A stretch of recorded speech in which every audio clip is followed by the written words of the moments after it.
পাপী হন, আল্লাহর কাছে হাত তোলেন, তুলে বলেন আল্লাহ আপনি আমাকে ক্ষমা করেন গো আল্লাহ, আমার এই মুসিবত দূর করে দেন গো আল্লাহ, ও আল্লাহ আপনি আমার এই দরখাস্ত মঞ্জুর করেন।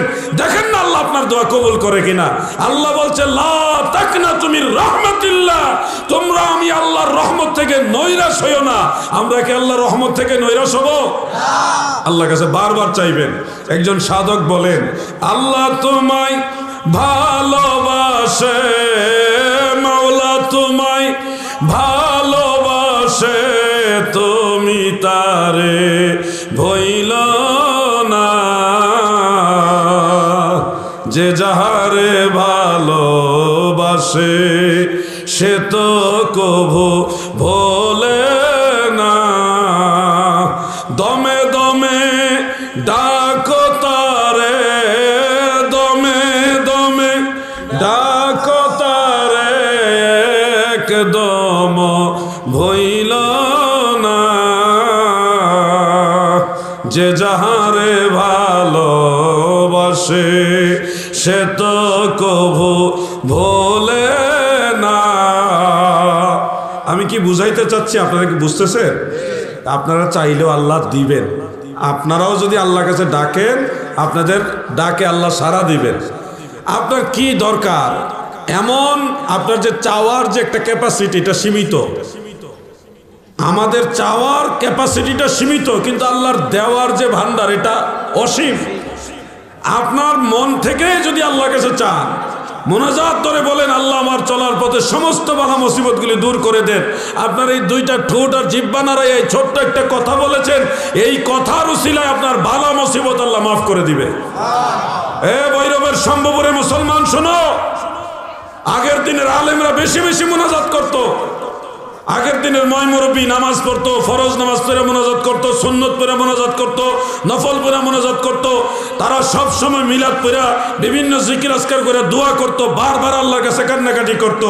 যার কারণে দেখা গেছে আপনার মানুষ বেশি না জানলেও তাদের ভিতরে আন্তরিকতা ছিল, আল্লাহর সাথে একটা প্রেমের সম্পর্ক ছিল। এখন আগের মতো মোনাজাত নাই, আল্লাহর সাথে লেনদেন নাই, যার কারণে হাসপাতালে রোগীর অভাব নাই, থানায় গিয়ে দেখেন মামলার অভাব নাই, ভাই ভাইয়ের শত্রু হয়ে গেছে, প্রতিবেশী প্রতিবেশী শত্রু হয়ে গেছে। কারণ তাদের বালা মুসিবত এখন বেশি, আল্লাহর সাথে লেনাদেনা নাই। আপনি যদি আল্লাহর কাছে বলেন আল্লাহ আমার শরীরটা ভালো না, বলেন, আল্লাহ তাআলা চাইলে খুশি হয়। দুনিয়ার ফকিরের কাছে যদি একটা হাত বাড়ায়, ফকির যদি আপনার কাছে একবার হাত বাড়ায়, আপনি 2 টাকা 5 টাকা 10 টাকা দিলেন, দেওয়ার সাথে সাথে আবার যদি বলে আল্লাহর হস্তে কিছু দেন, আপনি রাগান্বিত হয়ে যাবেন। এই এখন না তোমার দিলাম, যদি আবার চাই আরো রেগে যাবেন, তোমার এখন দিলাম পরে আবার আরেকদিন চাইও। একটা মনের ভিতরে বিরক্তি আসবে, কি বলেন আপনারা?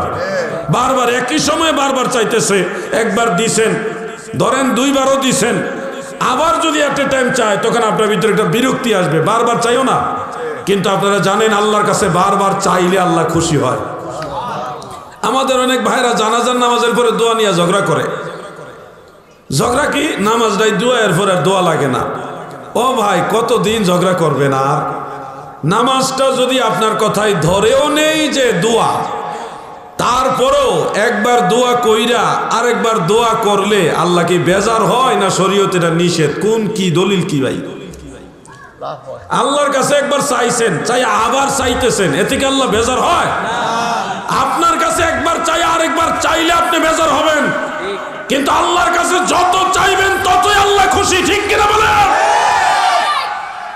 আপনি একটা যুক্তি পাইছেন, নামাজটাই দোয়া, এরপর আবার দোয়া লাগেনি, এটা কোনো কথা রে ভাই? একটা মাহফিলে তো মানুষ 2 বার 3 বার আরো বেশিবারও দোয়া করে, এক এক বক্তা আইসা এক একবার দোয়া করে, তো একটা মজলিসে এতবার দোয়া হইলে কি গুনাহ হয়ে যায়?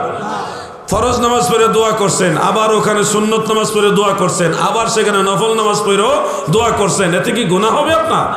কি একটা অবস্থা যে নামাজটাই দোয়া, এরপর আর দোয়া লাগবে না।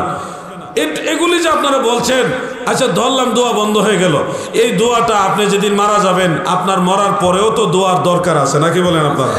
দোয়া লাগবে কিনা আপনাদের? যুবক ভাই, আমি আপনাদের জিজ্ঞাসা করছি, আপনাদের দোয়া লাগবে কিনা?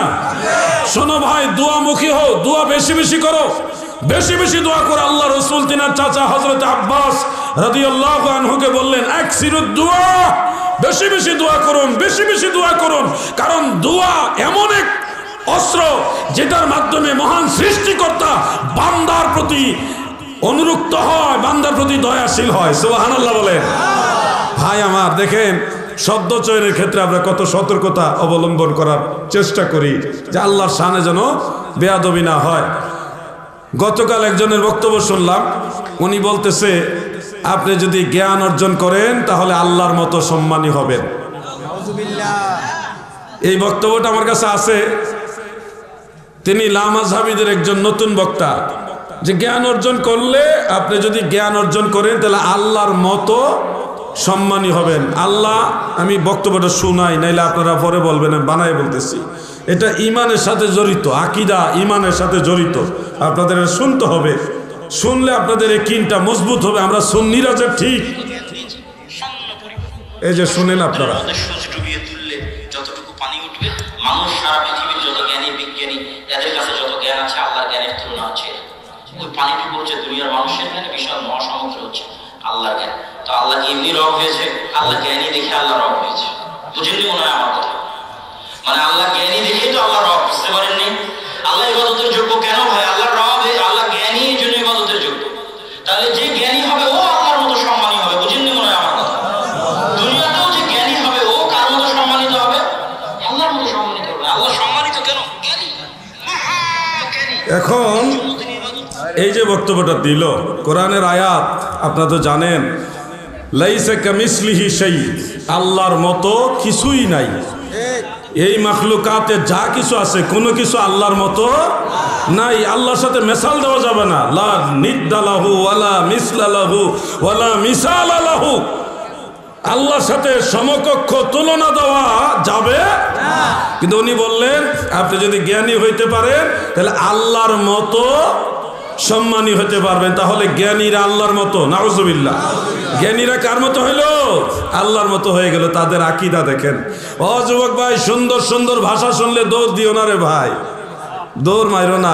শুদ্ধ ভাষা, শুদ্ধ বাংলা শুনলেই মনে করেন যে এরা মনে হয় অনেক কিছু জানে। আসলে না রে ভাই, এরা, আমি বলছি না যে কিছুই জানে না, কিন্তু তারা এমন এমন কথা বলতে বলতে এমন কথা তোমাদের বলবে, এটা যারা সমর্থন করবে তারাও কাফের হয়ে যাবে, এবং এই কথাগুলি যে বলবে সে তো কাফের হবেই। এই জন্য আল্লাহর সাথে কোনো কিছুকে সমতা বা সমকক্ষ বানানো যাবে না। আল্লাহ জ্ঞানী হয়েছে বিধায় ইবাদতের যোগ্য হয়েছে। কি কথাগুলি চিন্তা করেছেন? আল্লাহ তাআলা শান ও আজমতকে কিভাবে ছোট করা হয়েছে। আমরা যদি বলি, আপনারা বলেন তাদের জনপ্রিয়তার কারণে আমরা হিংসা করি। আরে বুকা, কেন আমি তাকে হিংসা করব? কেন হিংসা করব আমি তাকে? সে তো বলছে আল্লাহ ইবাদতের যোগ্য হয়েছে জ্ঞানী হওয়ার কারণে। নাউজুবিল্লাহ। এই কথাটা কে মেনে নিবে? আপনারা যদি নাও বুঝেন, আলেমদের জিজ্ঞাসা করবেন, হুজুর আল্লাহ তাআলা জ্ঞানী হওয়ার কারণে ইবাদতের যোগ্য হয়েছে, এই কথাটা ইমানের দৃষ্টিতে কেমন? আলেমদের জিজ্ঞাসা করবেন। এমন জ্ঞানী হইলে সে আল্লাহর মতো সম্মানী হবে। আল্লাহর মতো কোনো কিছুকে বানানোর সুযোগ না। এজন্য আপনাদের সতর্ক হতে হবে। কারণ জনপ্রিয়তার বিরুদ্ধে আমরা না। আপনারা জনপ্রিয় হন, আমরাও আপনাদেরকে ভালোবাসবো। কিন্তু আপনি যদি বলেন আল্লাহর হাবিব, আল্লাহ রসুল সাল্লাল্লাহু আলাইহি ওয়াসাল্লাম সহ সমস্ত নবীদেরকে ভেড়া বকরি রাখাল বানানো হয়েছে। কারণ ওই ভেড়া বকরিগুলো, এরা তো ছাগল, মানে বক্র স্বভাবের লোক। এরকম হলো যে তাদেরকে একদিকে টানলে আরেক দিকে যায়, উপরে টানলে নিচে যায়, নিচে টানলে উপরে যায়। বক্র একটা স্বভাবের প্রাণী হলো ছাগল, ভেড়া বকরি। তো এদের সাথে নবীদের থাকার উদ্দেশ্য হলো যে আপনারা তাদের কাছ থেকে জ্ঞান অর্জন করুন।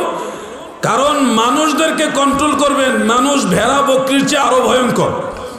অর্থাৎ নবীরা ভেড়া বকরির কাছ থেকে জ্ঞান আহরণ করে মানুষদেরকে পথ নির্দেশনা দিয়েছেন। নাউজুবিল্লাহ। আপনারা বলেন নবীদের শিক্ষককে? আমাদের নবীর শিক্ষককে? আল্লাহ তাআলা যাদেরকে জ্ঞান দান করে তারা কি ভেড়া বকরি চালায়া ভেড়া বকরির কাছ থেকে জ্ঞান শিখতে হবে? কোথায় নিয়েছেন আপনি আল্লাহ রসুলকে? কোথায় নিয়েছেন? যার শিক্ষক স্বয়ং আল্লাহ তাআলা। আপনি তাকে বানাচ্ছেন যে ভেড়া বকরি চড়ানোর উদ্দেশ্য হলো এগুলি চড়াইয়া বক্র স্বভাবের যে প্রাণী এদেরকে চড়াই আপনি শিখেন মানুষদেরকে কিভাবে কন্ট্রোল করতে হবে। তার মানে আল্লাহ তাআলা এই জ্ঞান নবীদেরকে দেয় নাই, ভেড়া বকরি ছাগলের কাছ থেকে জ্ঞান শিখতে হবে। নাউজুবিল্লাহ সুম্মা নাউজুবিল্লাহ। প্রিয় ভাই আমার, এই কথাটা আপনারা হয়তো শুনলে বুঝবেন না, কিন্তু আমরা তো নবীজির সম্মান যে যারা একটু ভাবি, নবীজিকে তাজিম করি অন্তর থেকে, আমরা তো এই কথাগুলি শুনলে বুঝি নবীজির শান ও আজমতকে কত ছোট করা হয়েছে। ও ভাই, আপনার জনপ্রিয়তা নিয়ে আমাদের কোনো কথা নাই, কিন্তু আপনি আল্লাহ রসুলের উপরে আঘাত করে কেন কথা বলবেন? এটা তো আমাদের কলিজার মধ্যে লাগে। আপনাদের কলিজায় লাগে কিনা? নবীজির সম্মানকে ছোট করে কথা বললে খারাপ লাগে কিনা ভাই?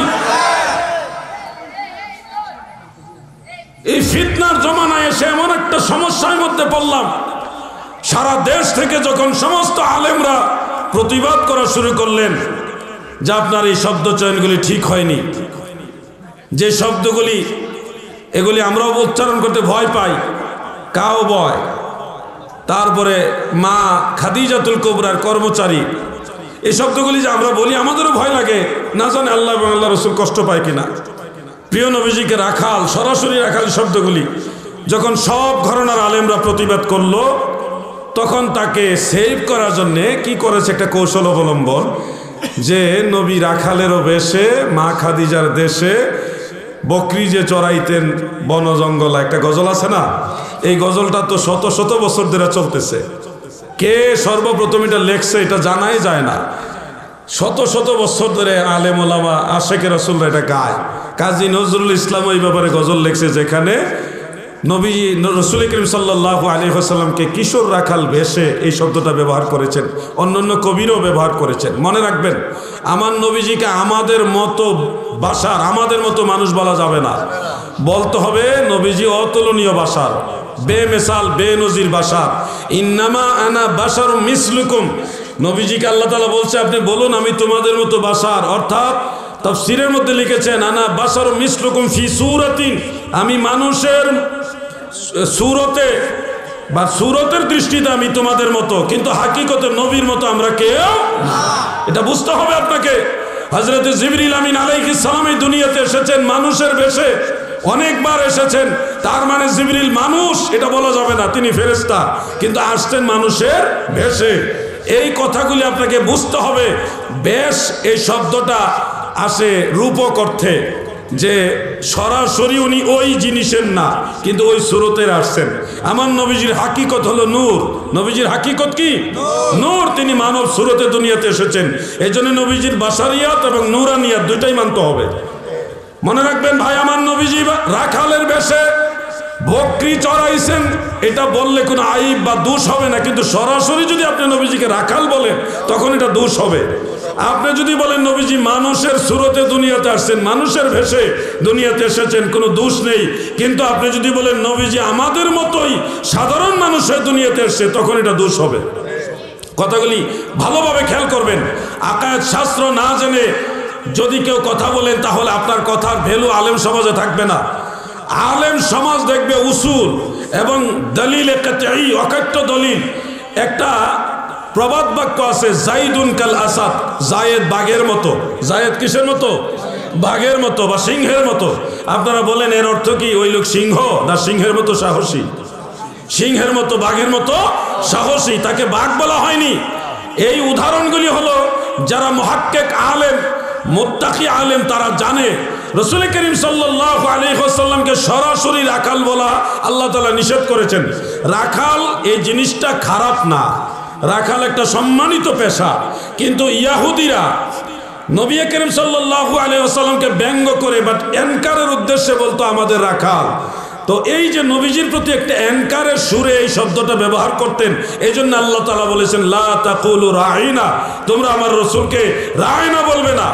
এই রাখাল শব্দটা ব্যঙ্গাত্মক উদ্দেশ্যে ইহুদিরা ব্যবহার করত বিধায় আল্লাহ তাআলা এটা অপছন্দ করেছে। এমনিতে দুনিয়ার কোনো রাখালকে এনকার করা বা অসম্মান করার উদ্দেশ্যে না, নবীজির প্রতি যেন বেয়াদবি করে না করে, এই জন্য আল্লাহ তাআলা এই নির্দেশনা দিয়েছেন। ভাই বন্ধুরা, কিছু লোক দেখতেছি অজ্ঞতার কারণে তাদের শায়েখরে বাঁচাইবার জন্যে ওই গজল নিয়ে আসছে। গজলটা কোনটা? কোন সাধনে পাইব তোমায় গো নবীজি, আমি কোন সাধনে পাইব তোমায়। এটা কি আমার বানানো গজল? কত পুরান গজল। মুরব্বীরা বলেন, আপনারাও শুনছেন না এটা?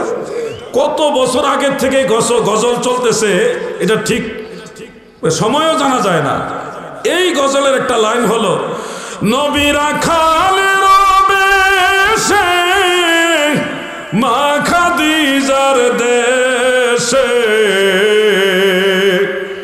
বকরি যে চড়াইতেন জঙ্গলায় গো নবীজি, আমি কোন সাধনে পাইব তোমায়।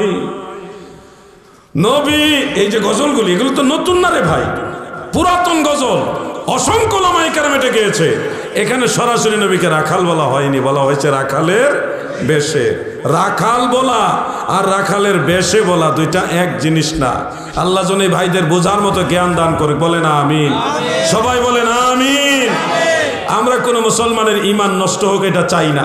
এই যে একটু আগে আপনাদের একটা লেকচার শোনালাম, এইদিকে তাকাও, এই বয় বেটা, তারা 3-4 জন গুলিয়ে বসেনি নাকি? তোমরা এদিকে ফিরে বসো, ছোট ভাইরা এদিকে ফিরে বসো, এদিকে খেয়াল করো। আর তোমরা বসো না রে ভাই, বসো।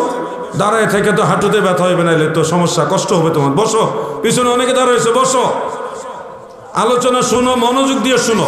আমি তোমাদের একটা সম্মান অনার করবো যে আজকে সরাসরি প্রশ্ন নিব যুবকদের কাছ থেকে। আমি যুবকদের কাছ থেকে প্রশ্ন নিব, আমি যুবকদের সাথে কথা বলবো, কারণ যুবকদেরকে আমাদের সময় দিতে হবে। এই যুবকরা যদি সুন্নিয়ত বুঝে, তাহলে আগামীর বাংলাদেশ সুন্নি জামাতের বাংলাদেশ। আমি চাই আপনাদের ভিতরে যে জড়তাগুলি রয়েছে, সুন্নি জামাত সম্পর্কে কোনো ধরনের প্রশ্ন বা কোনো ধরনের জানার আগ্রহ, এগুলি যদি থাকে আমরা সেটা আপনাদের সাথে শেয়ার করব। প্রত্যেকেই সুন্নিয়তকে বুঝবো, বোঝার জন্য সুযোগ দিব, সুযোগ নিব ইনশাআল্লাহ, বলেন। এই জন্য যুবকদেরকে আমি বলছি, আপনারা আসেন, মনোযোগ দিয়ে কথা শুনেন। আপনাদেরকে আমি অনার করব, স্পেশালি টাইম দিব। কিন্তু আপনারা যদি কথাই না শুনেন, তাহলে আপনারা দেখবেন একদিন এই সুন্নিয়ত না বোঝার কারণে ওই যে সুন্দর হুজুর অথবা বাংলা হুজুর, ইংরেজি হুজুর, তাদের কথা শুনে হঠাৎ করে দেখবেন ইমান হারা হয়ে গেছে, টেরও পাইবেন না। কখন যে ইমান চলে গেছে আপনি টেরও পাবেন না, কারণ উনি যেই স্টাইলে কথা বলেন, এই কথা শুনলে তো মনে হয় এটাই ঠিক কথা। এই যে একটু আগে যার বক্তব্যটা শোনাইলাম আপনাদেরকে, সে কত শুদ্ধ বাংলায় বলছে যে আপনি জ্ঞানী হইলেই আল্লাহর মতো সম্মানী হইতে পারবেন। আল্লাহ তাআলা কি এমনিই রব হয়েছেন, ইবাদতের যোগ্য হয়েছেন? নাউজুবিল্লাহ, এই কথাগুলি বলেছেন। কি সুন্দরভাবে আপনাদেরকে এই কথাগুলি বলে দিয়েছেন। তো যারা ওখানে ঠিক বলছে বা সুবহানাল্লাহ বলছে, বলেন তো তারা কি আল্লাহর ব্যাপারে ইমান ঠিক রইল? তারা তো ইমান হারাই ফেলছে। এখন এই কথাগুলি যদি আমরা ধরে না দিই, তাহলে তো মানুষ ইমান হারা হবে। আপনাদেরকে জানতে হবে, কারণ আমার ইমানের ব্যাপারে আমার দায়িত্ব। আর আপনাদেরকে বলার উদ্দেশ্য হলো আপনাদেরও যেন ইমান নষ্ট না হয়। ইমানের ব্যাপারে সবাইকে সচেতন থাকতে হবে। যারা আজকে না বুঝে বিভিন্ন শব্দ চয়নে আল্লাহ রসুলকে আঘাত করেন, আপনারা মদিনাওয়ালার সম্মানের উপর আঘাত করেন, বিধায় আমরা জবাব দেই। নবীজির ইজ্জতের চাদর মুবারক নিয়ে টান দেন, বিধায় আমরা জবাব দেই। আপনারা মনে করবেন না জনপ্রিয়তা নিয়ে, জনপ্রিয়তা বহু মানুষের আছে, জনপ্রিয়তা আমাদের কোনো ফ্যাক্ট না, আমরা এগুলি নিয়ে ভাবি না। দেখেন এই মাহফিল গতকালে ইমামে রব্বানী দরবার শরীফে লক্ষাধিক লোক হয়েছে, লক্ষ লক্ষ মানুষ। এরপরে মৌকারা দরবারে গেলাম, অসংখ্য লোক, কিন্তু আমাদের শ্রোতাগুলির মধ্যে কত আদব, চুপচাপ বসে আলোচনা করতেছে। দুরূদ শরীফ যখন পড়ি সবাই দুরূদ শরীফ পড়তেছে, জিকির করতেছে, মোনাজাত সবাই করতেছে, কোনো হাল্লা চিল্লা নাই, যথেষ্ট আদব কায়দা। সুন্নি তরিকতপন্থী যারা মুমিন মুসলমান তাদের মাঝে। অপোজিটে আপনি তাদের দিকে তাকান, তারা লক্ষ লক্ষ মানুষের শোডাউন দিবে, কিন্তু দেখবেন তাদের মেইন বক্তার কথাই তাদের শ্রোতারা শুনতে চায় না।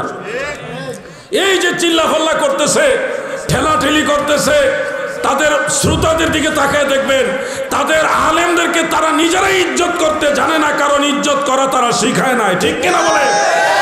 আমাদের সুন্নি যুবকদের দিকে তাকান আর ওই যুবকদের দিকে তাকান, অনেক বেশ কম, আদব কায়দায় অনেক বেশ কম। আমি বলছি যুবক ভাইরা বসে যান, দেখছেন সবাই বসে গেছে, আরো কয়েকজন আসছে। এটার নাম হলো আদব। এটাকে বলা হয় আল্লাহ এবং আল্লাহ রসুলের মহব্বত, ওলি আল্লাহর সোহবত। আমাদের যুবকরা আর ওই যুবকদের মধ্যে অনেক বেশ কম ভাই। আপনি 1000 লাখ 10 লাখ মানুষ জমায়ে দেখেন, দেখবেন তাদের মধ্যে একজন আরেকজনের কথা বলতেছে, বাদাম খাইতেছে, বুট খাইতেছে, মটর খাইতেছে। আর কার কথা কে শুনে? সবাই ওয়াজ করতেছে, সবাই শুনতেছে, আর শোডাউন হচ্ছে। কিন্তু আমাদের মাহফিলগুলিতে আমরা দেখেছি, ইমামে রব্বানী দরবারে, গতকাল মৌকারা দরবারে দেখেছি, আরো বড় বড় সমাবেশগুলিতে আমাদের সুন্নি আলেমরা যখন কথা বলে তখন আদবের সাথে কান লাগায় মানুষ কথা শুনে। কথা ঠিক আছে না? এটার নাম হলো ইসলামের মূল শিক্ষা। এই শিক্ষাটা আপনারা পেয়েছেন আল্লাহর ওলিদের কাছ থেকে। আসুন দয়াল নবীজির মহব্বতে কয়েকবার দরুদ পড়ি। আল্লাহুম্মা সাল্লি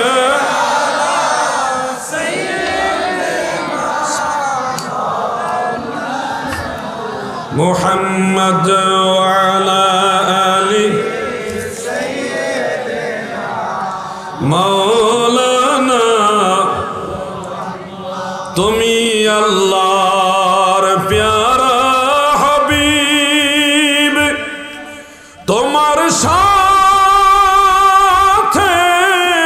তুলনা কার, তোমার মতো শ্রমণ করে নাই কোন পয়গাম্বর। আল্লাহুম্মা সাল্লি, পড়ো, এটা খুলো না, পড়ো, দুরূদ শরীফ পড়ো।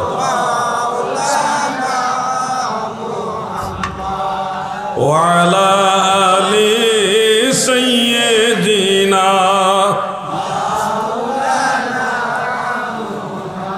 আমার দাদু ভাইয়েরা গভীর মনোযোগ, লম্বা সময় আলোচনা করার মতো ওরকম সুযোগ নাই।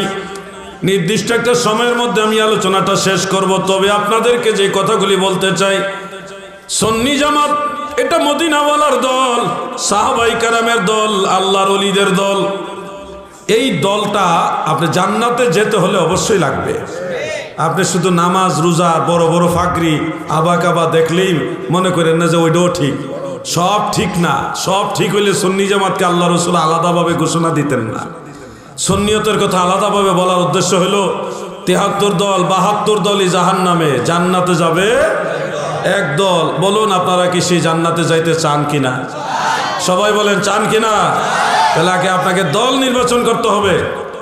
কোন দল জান্নাতে এটা খুঁজে বের করতে হবে। সেই দলের নাম আহলে সুন্নাহ ওয়াল জামাত, সংক্ষেপ নাম হলো সুন্নি জামাত।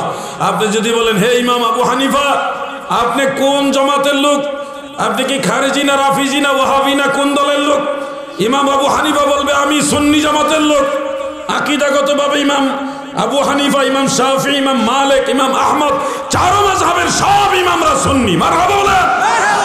আপনি ইমাম বুখারীকেও যদি জিজ্ঞাসা করেন, বুঝানোর জন্য বলছি, আপনি আকীদাগতভাবে কোন দলের লোক? ইমাম বুখারী, মুসলিম, আবু দাউদ, তিরমিজি, নাসাই, ইবনু মাজাহ সব ইমামরা বলবে আমরা সবাই আহলে সুন্নাহ ওয়াল জামাতের লোক। সুবহানাল্লাহ বলেন। সবাই আকীদাগতভাবে একটা দলকে অনুসরণ করেছে, সেটার নাম সুন্নি জামাত। আপনি জান্নাতে যেতে হলে অবশ্যই আপনাকে আহলে সুন্নাহ দাবি করতে হবে। শোনেন, যারা হঠাৎ করে দল বানায়, আমি অমুক দল, যেমন আহলে হাদিস দল বানাইছে, বানায় সেরা মোটামুটি সারা দেশের লোক জড়ো কইরা এখন বলতেছে তারা নাকি আসল আহলে সুন্নাহ। তাইলে আহলে হাদিস কি? এতদিনে আহলে হাদিস কইয়া যখন সারা দেশের লোক জমাইছে, এখন তারা বুঝতে পারছে যে না রে, আহলে সুন্নাহ ওয়াল জামাত ছাড়া তো জান্নাতি দল নাই। এখন কয় না আমরা আহলে হাদিস হইল, আমরা মূলত আহলে সুন্নাহ। চিন্তা করছেন বিষয়টা? এক সময় আমাদেরকে সুন্নি বলে নিন্দা করতো যারা, আমাদেরকে আহলে সিন্নি বলতো, আহলে সুন্নি বলতো, বিভিন্ন ধরনের ট্যাগ লাগাইতো যে জিলাফি সুন্নি, ভণ্ড সুন্নি, মাজারি সুন্নি, মাজার পূজারি সুন্নি, এই যে ট্যাগগুলি লাগাইতো। দেখেন তারা কিন্তু তখন নিজেদেরকে সুন্নি দাবি করতো না, তারা বলতো আমরা আহলে হক, আহলে হক। এখন তারা যেহেতু পর্যাপ্ত পরিমাণ স্টাডি করে দেখছে জান্নাতে যাওয়ার দল হইলে একটা, সেটার নাম আহলে সুন্নাহ। এখন তারা কয় এরা ভণ্ড, আমাদেরকে তারা বানাইছে ভণ্ড, আর তারা কয় আমরা খাঁটি আহলে সুন্নাহ। তারা কি খাঁটি আহলে সুন্নাহ। দেখবেন বাজারে যখন একটা ঘি চলতেছে, এই ঘি হইল অমুক ঘি, 1 নম্বর ঘি, আর 2 নম্বর ঘি চিনে না, এটা ঘি। তো ঘি এখন যে ওই ঘিটা যে ভালো ঘি, এটাকে মানে ড্যামেজ করতে চায়, তার মার্কেট আউট করতে চায়, ব্যবসায় লস করাইতে চায়, তখন সে পাল্টা আরেকটা ব্যবসা বাইর করে যে আমারটা খাঁটি ঘি। কথা বুঝছেন নি আপনারা? কুমিল্লাতে গিয়ে দেখবেন একটা রসমলাই আছে, এটার নাম মাতৃভান্ডার। এই মাতৃভান্ডারকে ড্যাম দেওয়ার জন্য বহু মাতৃভান্ডার বের হয়েছে।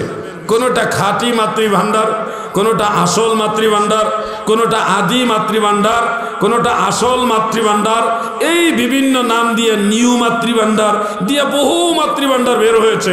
কিন্তু যত খাঁটি আছে, যত খাঁটি মাতৃভান্ডার, হ্যাঁ, আসল মাতৃভান্ডার, আদি, এ যত লকবল আছে, একটাও আসল না। যেটা আসল ওইটার নামের আগে আদিও নাই, আসলও নাই, হ্যাঁ, খাঁটিও নাই, কোনোটাই নাই, ওটা শুধুমাত্র মাতৃভান্ডার। তাও এটা মেইন রোডের পাশে না, শহরের ভিতরে। আমরা যারা আহলে সুন্নাহ ওয়াল জামাত, সুন্নি জামাত, আমরা কখনো বলি না যে আমরা খাঁটি আহলে সুন্নাত ওয়াল জামাত, বলি না। আমরা বলিও না যে আমরা আদি আহলে সুন্নাত, বলি না। আমরা বলি আমরা শুধু সুন্নি।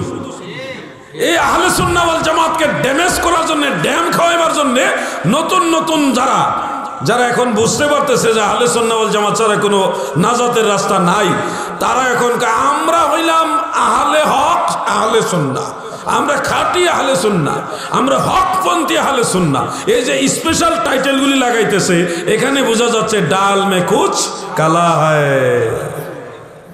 প্রিয় ভাই আমার, আপনি যদি দেখেন সুন্নি মুসলমান যারা, আমাদের প্রত্যেকটা আকীদা এবং আমলের মিল আগের যুগের সলফে সালিহিনের সাথে মিল আছে।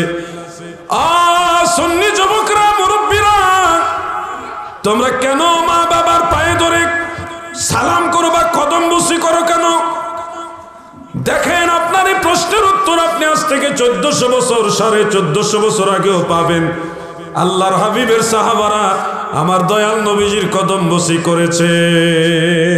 তাহলে আমাদেরটা মদিনাওয়ালার সাহাবীদের সাথে মিল আছে। সুন্নি মুসলমানের আগে তোমরা মাজারে যাও কেন?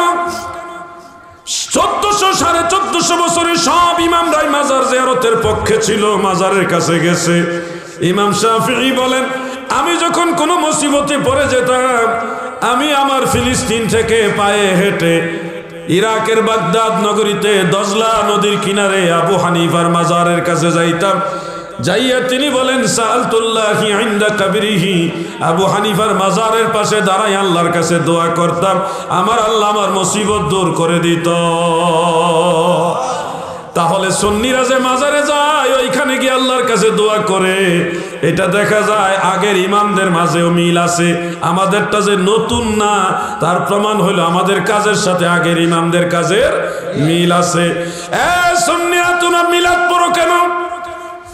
উত্তর খোঁজেন এই 1400 বছর ইতিহাসে দয়াল নবীর সাহাবে প্রত্যেক আইম্মাই কারাম মিলাদের পক্ষে আমল করেছেন, মিলাদের পক্ষে কিতাব লিখেছেন, এটাকে মুস্তাহাব মুস্তাহসান বলেছেন, কেউ এটার বিরোধিতা করে নাই গো। তার মানে বোঝা যাচ্ছে সুন্নিদের এই মিলাদের আমলটাও তাদের বানানো না, আগের ইমামদের সাথে এটার মিল আছে। আমরা যদি নতুন হইতাম, মন গড়া বানোয়াটি দল হইতাম, তাহলে আগের ইমামদের সাথে আমাদের মিল থাকতো না। আমাদের প্রতিটা কাজের মিল আছে। শোনো হে ভাই আমার, আমরা হয়তো সিন্নি খাওয়াই, বিরিয়ানি খাওয়াই, আর জিলাপি খাওয়াই, আর খিচুড়ি খাওয়াই, আর খেজুর দেই, যাই দেই। জিজ্ঞাসা যদি করেন কেন তোমরা এই সিন্নি দাও, তাবারক দাও, তাহলে দেখেন আপনারা আল্লাহর হাবিবের সাহাবারা, তাবিঈগণ, বড় বড় ইমাম কেরাম, তারাও যখন দোয়ার মজলিস করতেন, তারা তাদের সাধ্যমতো মানুষদেরকে ইতআমুত তুআম মানে মেহমানদারি করতেন। মারহাবা। আমাদের সুন্নি ভাইরা মিলাদুন নবী পালন করে। মিলাদুন নবী মানে নবীজির জন্ম দিবস, বেলাদাত দিবস, নবীজির দুনিয়াতে শুভাগমনের দিবস, এটাকে আমরা পালন করি। এই জিনিসটাকে ড্যামেজ দেওয়ার জন্য আপনাদের ভিতরে একটা আতঙ্ক ঢুকাইছে যে কারো জন্মদিন পালন করা জায়েজ নাই, এবং তারা বলে এই জন্মদিন পালনের সিস্টেমটা হলো খ্রিস্টানদের সিস্টেম, নাউজুবিল্লাহ। কিন্তু আজকে আপনাদের বলে দিচ্ছি, জন্মদিন পালন করা খ্রিস্টানদের কালচার নয়, বরং জন্মদিন শরীয়তের নিয়ম অনুযায়ী পালন করা সুন্নত। সুন্নতে সাহাবা। মারহাবা বলেন। আপনাদেরকে আতঙ্ক করা হয় যে জন্মদিন পালন করা ইসলামী কালচার না, অথচ ইমাম বুখারী রহমাতুল্লাহ আলাইহি তার আদাবুল মুফরাদের মধ্যে হাদিস এনেছেন সাহাবায়ে কেরাম নিজেদের সন্তানের জন্মদিন পালন করতেন দোয়ার মাধ্যমে এবং মানুষকে মেহমানদারি করানোর মাধ্যমে। দোয়া করতেন, মানুষকে খাবার পরিবেশন করতেন। এইভাবে সাহাবায়ে কেরাম নিজেদের সন্তানের জন্ম দিবসটা স্মরণ করতেন, আল্লাহর কাছে শুকরিয়া আদায় করতেন, দোয়া করতেন। ঠিক এই নিয়মে আপনারাও আপনাদের ছেলে মেয়েদের জন্ম দিবস এটা স্মরণ করবেন। নাজায়েজ না, জায়েজ। হ্যাঁ, ওইটুকু করবেন না যেটা ইয়াহুদ এবং নাসারারা যেই নিয়মে জন্মদিন পালন করে ওইটা করবেন না, ইসলামী কালচার অনুযায়ী করবেন। দোয়ার অনুষ্ঠান করবেন, মিলাদ পড়াবেন, দোয়া করবেন, জিন্দা মুর্দা সবার জন্য দোয়া হবে। এরপরে সবাইকে সাধ্য অনুযায়ী মেহমানদারি করবেন। এই নিয়মে জন্মদিন পালন করা সুন্নাত। এই জন্মদিন পালন করা যাবে না, এই আতঙ্ক ঢোকানোর মূল উদ্দেশ্য হলো মিলাদুন্নবী যেন আমরা পালন না করি। কথাটা বুঝতেছেন নি? এগুলির পিছনে সুদূর প্রসারী চিন্তা তাদের। আপনারা সঠিক মেসেজগুলি আমাদের কাছে পাবেন। এই যে বললাম জন্মদিন পালন করা জায়েজ, সুন্নত বলছি না। এখন যদি কোনো আলেম মনে করেন হ্যাঁ জিহাদি সাহেব আপনি এটা বানায় বলছেন, কিতাবে নাই, দলিলে নাই, আমার সাথে আপনি চ্যালেঞ্জে আসতে পারেন। আমি দেখায় দিব জায়েজ আছে, কিতাব খুলে দেখায় দিব আছে, আপনি প্রমাণ করবেন এইভাবে জন্মদিন পালন করা যাবে না, দলিল দিয়ে মোকাবেলা করেন। পাইকারি ফতোয়াবাজি না, ঠিক কিনা বলে? পাইকারি ফতোয়াবাজি না, আপনি দলিল দেন, আমিও দলিল দেব, লড়াই হবে দলিলে দলিলে, আসো। কিন্তু মারামারিতে না, দলিল দাও। আপনারা যারা কোনো বিষয় নিয়ে বিতর্ক আসলে আপনারা নিজেরা মারামারি করবেন না, হুজুরদেরকে একখানে বসাইবেন, আপনারা সমাধান করে যান। মারামারি করলে আপনারা কইরা যান, সমাধান আপনারা দিয়ে যাবেন, আলেমদের বসাইবেন, দেখবেন সব খোলাসা হয়ে গেছে। একজন এই কথা আরেকজন এই কথাই দলাদলি মারামারিতে যাবেন না। আমি আপনাদেরকে অফার করছি ইনশাআল্লাহ, কোনো আলেম ভাই যদি সুন্নিয়তের কোনো গুরুত্বপূর্ণ বিষয় নিয়ে দ্বিমত পোষণ করে, ওনাকে আপনারা দাওয়াত দিয়ে আমার সাথে একসাথে খাওয়া দাওয়া করার একটা ব্যবস্থা করেন, একটু বসে আলোচনা করি, হয় ওনারটা ঠিক, না হলে সুন্নি জামাতেরটা ঠিক। একটু বসেন ভাই, দেখবেন বেশিক্ষণ লাগবে না, 10-15 মিনিটের মধ্যেই খেলা ফাইনাল হয়ে যাবে ইনশাআল্লাহ। যার একটা নিদর্শন তো আপনারা কুড়িগ্রামে দেখছেন, নাগেশ্বরীতে দেখছেন না, শতাধিক আলেম আর আমি একা মাঝখানে বসা। যে কয়েকটা প্রশ্ন করেছে, কোন একটা প্রশ্নের যে পাল্টা রদ করবে এই ক্ষমতা তাদের নাই। এই জন্য সুন্নি জামাত কখনো মন গড়া জামাত না, সুন্নি জামাত কারো বানানো দল না, সুন্নি জামাত মদিনাওয়ালার দল, ঠিক কিনা বলে? আমি দুর্বল হইতে পারি, কিন্তু আমার দয়াল নবীজি আল্লাহ তাআলার দয়ায় অনেক বড়। আমি মানুষ হতে পারি অতি নগণ্য, যাকে ভালোবাসি তিনি অতি অনন্য, যাকে ভালোবাসি তিনি অতি অনন্য। আমি মানুষ হতে পারি অতি নগণ্য।